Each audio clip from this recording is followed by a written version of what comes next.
Red alert. All hands to battle stations. Shields up! Red alert, red alert. Red alert, red alert. I don't know if that's working or not. Hey, this is a special Red Alert edition of Audio Umox. I'm Simon Van Gelder, joined by my erstwhile co-host John Christopher. At the airport. At the airport. What? Okay, are you trying to pick up chicks again, or what are you doing, man? You know, being a fly boy that I am, I'm I am hanging out at Airport Lounge, just hanging out. I may do some lounge singing while I'm here, see maybe a little Vic Fontaine action. And then heading over to Asia to do a little business there. You're going to Asia? Yes. So Hong Kong, China, a couple cities in China, and then back. So a quick little week tour. But unfortunately and sadly, I don't believe we'll have time to do a podcast. I know. What episode were we planning on discussing? It's an alien computer program wreaks havoc with the station's systems during a visit from Lwaxana Troi and other ambassadors on the Forsaken. And John, I just have to say, you don't have to go clear to China just to get away from this episode. Damn it, Miss Frizzle. You brought that to my attention, the Miss Frizzle, and I was like, "What?" And I had to really think about it. But I'm looking at her now on screen. My gosh, that's Miss Frizzle. Yeah. When she has the pink hair, she first comes on. That was my first thought, and then Odo, it was, "Damn it, Yankee Candle," and that was it. So that's pretty much my review of the episode, and we could almost wrap it up there, but I know we'll catch up when I get back in town. Yeah, so, you're going to be gone for a couple of weeks. It's 8 days, so as soon as I get back, we can reconnect and hopefully get something over the weekend to our listeners and hopefully my sound quality will improve. I'm actually working off of a headset and a smartphone right now, so you can probably hear quite a bit of background. Well, not too horrible, noise. Actually, you sound good, and the background noise, at least from here. Now, when I get in the editing booth, who knows? But sounds pretty good. It's actually in a way, it sounds like one of those airport background noise. Special effects you can get or an app. Yeah, it's like so. I'm just like, are you really? Yeah, a little bit of clinking and some buzz. The buzz of people trying not to miss their flights. Right. Well, I have to tell everyone there's two things while I got you, and I thought do a little housekeeping here. There's two things I want to bring up. One, I meant to talk about this a while back. So sad to hear. Now you went with me to the. Back in the day in Vegas, they had the Star Trek: The Experience, which was a great absolutely. It's Deep Space Nine fans. If you never went to Star Trek: The Experience, I'm so sorry because it recreated Quark's bar in real life. Yes, that was at the Hilton next to the convention center. Correct. And you and I went. I went several times. I have an actual menu from the place. I've got some shooters. I've got all kinds of. I've got even like I've even got some Ferengi. Like the drink stirrers they had with the Ferengi logo on them. Yeah, I mean I've got those. Anyway, I think it was there for about 10 years, and they had actual, they had a couple of rides that were part of it, but the bar was my thing. I just like going to the bar and pretending I was at Quark's bar, and there were actual Ferengis, and there were actual Borg, Vulcans, and Klingons, and sadly.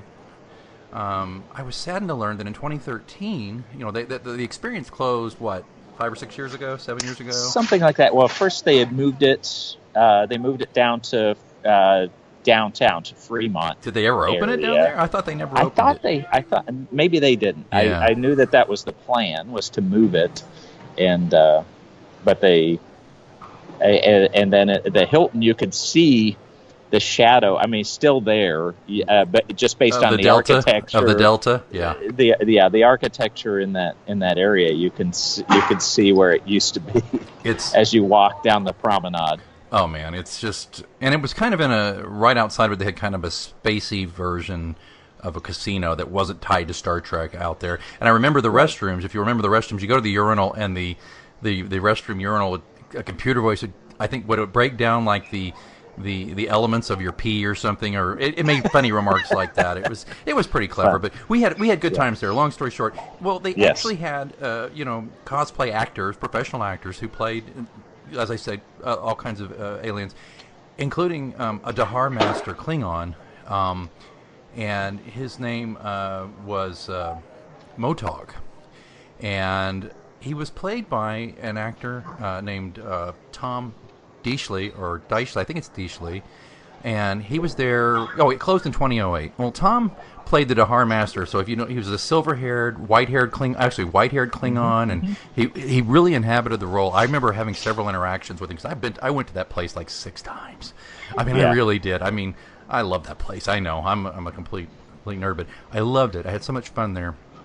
Drink a warp core breach. Anyway, I remember mixing it up with him a few times, and he always got the better of me. And of course, usually I was probably a little, not myself, too much Tranya.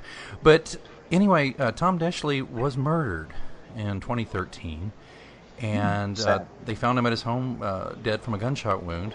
And they did not know who did it until just recently. They found a woman who apparently was involved in some kind of scheme that swindled him out of most of his retirement funds, and she and some of her cohorts have been arrested for murder. I don't know. Wow. I don't know if she's been convicted or not, but it looks pretty cut and dried there that she did it, and it's just sad. And I want to just pass a audio Umox condolences on to all of the actors and support personnel at Star Trek: The Experience. If you happen to be listening, Tom. I mean, I didn't know him, but everything I read about him, he was a super guy, a great actor.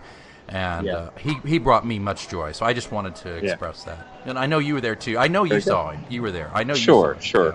I probably didn't interact with the same zest, vim, and vigor that you did. I got so excited. Yeah. I mean, I was so excited. But yeah, it was always fun and certainly tragic that those type of things still happen. It's heartbreaking, And by the way, Motog, apparently, I read this. The reason he got to pick, you got to pick your own character name. Well, Motog is Go Tom backwards. Very nice. Clever. Very nice. Rest in peace, Tom. Yes. So, I wanted to bring that up. That was one thing. Here's something that not as sad, but doesn't make me happy. Well, listeners to the show know that we're trying to get more iTunes and audio, or Apple Podcasts was what they call it now, Apple Podcast reviews. We've only got 2, and we made a deal with you, long story short, that if by Halloween of this year, 2017, we got 10, a total of 10 3-star or better reviews, John Christopher will share his design for a T-shirt. We'll vote on it, and then we'll start giving away T-shirts on our brand new Facebook page. Well, we have seen some more downloads of the show happening, but we're not seeing any new reviews. And as of this recording, we got about 11 days to go. So seriously, if you're a listener and you're enjoying this show, now's the time. Get some friends. If you haven't reviewed us, get some friends, because I've seen the initial design for the T-shirt, and I think it's pretty cool. Yeah. Thank you. Yeah. Thank you. Well, I hope we get to do it. I encourage everyone, as we have been for a while, to listen, invite friends, and review us. That's all we can ask. Yeah, but we're having a good time doing this, and no matter what, we do promise to finish this first season, obviously before the holidays start. So, in one way or another, at the end of this season, we're going to have an announcement about the direction the show is going to take from there on out. So, not going to say any more about that. But well, hey, I want to ask you one last question, John. I know you got to get on a plane soon. If you got a minute, you travel to Asia 2 or 3 times a year for your work, correct? On average, couple times. Sure, yes. Have you ever engaged in a Trek conversation with somebody in Asia, like a Chinese person or a Vietnamese person? I haven't. I think we've chatted briefly about my time in Germany when I would watch The Next Generation in German, but not in Asia. I know there are some Trek and some Star Wars fans globally, all over the place. Right. But have not had those types of conversations. I'll certainly keep a lookout for any T-shirts or anything like that. If I can take a snap, we could put them on the Twitter feed. If nothing else, maybe if you're in front of something iconically recognizable in Asia, I don't know. I know this is a business trip, not a sightseeing trip. Maybe you give it the old Right. Vulcan sign or something and take a picture. Sure, sure. Take a picture of your hand and or something. Just Sure. I don't know. Yeah, maybe the Ping An Tower. I'll be in Shenzhen, so that's one of the tallest towers in the world. Oh my word! You're going to be in it? I will drive by it Okay. on multiple occasions, so I may go to the top, to the observation deck. Well, you could probably see an orbiting ship from that observation deck. Probably. I think you can touch the International Space Station from there. Well, listen. That's how they get there nowadays, because the space shuttle's not going. They just go to the top of the tower. They take a running leap. Yeah. Yeah, you don't hear about the guys who didn't really prep well or stretch before they tried it. It's a sad Yeah. story. Yeah. Well, I didn't mean to keep you so long. I just, of course, I always enjoy it, and I'm sad that we're not going to be able to talk about The Forsaken, but we'll get to that when you get back. And is there Very good. anything Very else before you go? No. I just I'm happy to be here and wish everyone good luck, live long and prosper. I'll talk to you in about a week. Okay.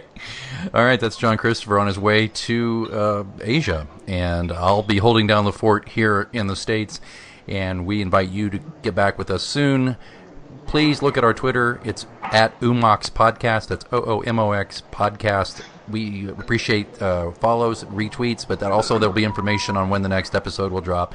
And until then, the docking ring is Closed.